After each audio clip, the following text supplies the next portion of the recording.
Forexlive, and he joins us now. Adam, thanks for your time. Thanks for having me. Remind us what drove the loonie down earlier this year.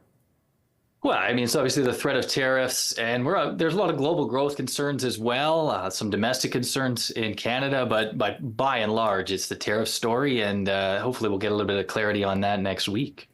Next week, and maybe even some of that today. We had the dollar move up above the 70-cent mark yesterday. I know it's more of a psychological move than anything else, but do we know what people or what the market was reacting to yesterday? Yeah, well, I think the market is sort of going back and forth on tariffs, right? Coming out of the weekend, we heard some good signs, and we've been hearing a lot of good signs. So you've had the Canadian dollar get up or get down to about 67.5 cents, and it's bounced now back up above 70.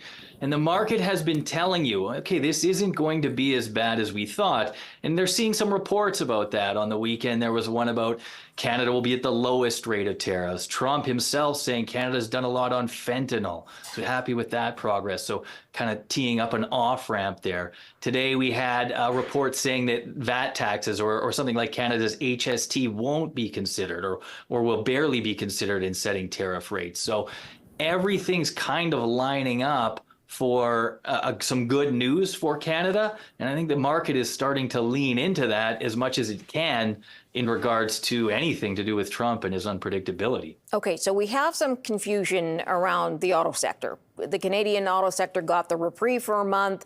As under the umbrella of CUSMA, everything under CUSMA was okay, but that deadline expires again April 2nd. Donald Trump saying today he's going to announce some auto tariffs. Do you have any expectation or any idea of what to expect at 4 o'clock? And do you expect the dollar to react sort of quickly afterwards?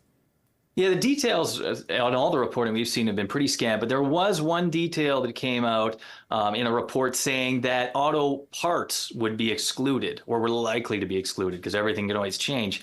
And if you look at Canadian and U.S. trade in finished vehicles, it's about equal. So that could balance things out. Of course, if the tariffs are only going one way, it begs retaliation from Canada. But if you look at things like the shares of GM and Ford, they're not down very much today. And that indicates to me that these tariffs are probably not going to be directed, at least at Canada and Mexico. But again, it's very tough to imagine where they will be directed. But I can imagine a scenario where Europe is the main target. Europe has already indicated that it's willing to remove a lot of its tariffs. And I imagine they could announce that very shortly, and then the U.S. takes theirs off, and everything kind of moves along, and especially if we don't get implementation on auto tariffs right now or right away, which I think is pretty difficult to do anyway. So I think they're teeing up again some off-ramps there. It looks always darkest before dawn, and that's really I think the scenario right now in tariffs in general. Do you think China could be targeted by the tariffs? They've already looked at EVs coming in from China and moved on that, but could there be more for China in the announcement today? Yeah, I think there will be. I mean, they teed up this Venezuela oil announcement, and I think that gives them an angle to hit China with another 25%. Chinese autos are already out of the picture. They're tariffed at 100%, so I don't see that. But when you look at the big picture, right now we're trying to find out what's priced into the market in terms of tariffs in general, rather than will they, won't they. So if you look at a lot of surveys of investors, it's around 10%, 9 or 10% globally, and around 50% on China. So we're already about 30% on China, so we'd see something ratcheted up there, and then on the rest of the world. And then if you look at market-based things like US CPI or even the dollar, it's tough to suss out even that much inflation there. A lot of people, when you talk to them, they're talking 25%, 20.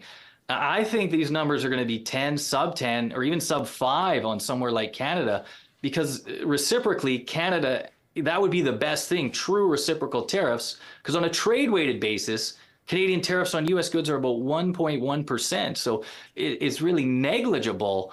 It's hard to imagine we'll go that low because Trump is trying to raise money, but I also think he doesn't want retaliation. So I don't know if maybe 5 is that sweet spot.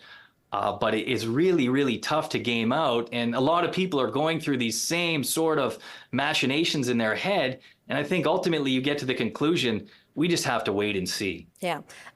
Given what you think will happen, which will be a lower rate rather than a higher rate, and this kind of might be wrapped up sooner than later. I'm wondering what to expect for the dollar, the Canadian dollar ahead. What are people expecting for the next year? Yeah, I think, expectations they're really scrambled. You were just talking about the Bank of Canada, for instance. They have some terrible survey data. We saw some spending today, some actual card spending data from Canada. It was good. And this is the dynamic in a lot of places. So I think ultimately if we can lift this quickly, these sentiment numbers are going to come back quickly. The spending will hold up. Global growth will be strong. We'll start to look at some of the positives in the world economy. Canada will probably spend coming out of the election. And we have just a lot of tailwinds then starting to gather, and we can get down to something like 67, 66 cents even in an upside scenario when we get some certainty. Now, hoping for certainty in this political environment is probably asking a lot. So I think it'll be a slow grind to get there. But things can turn around pretty quickly in this environment. We will keep a watch on that. Adam Button is a currency analyst at Forexlive. Adam, thanks for joining us. Thank you.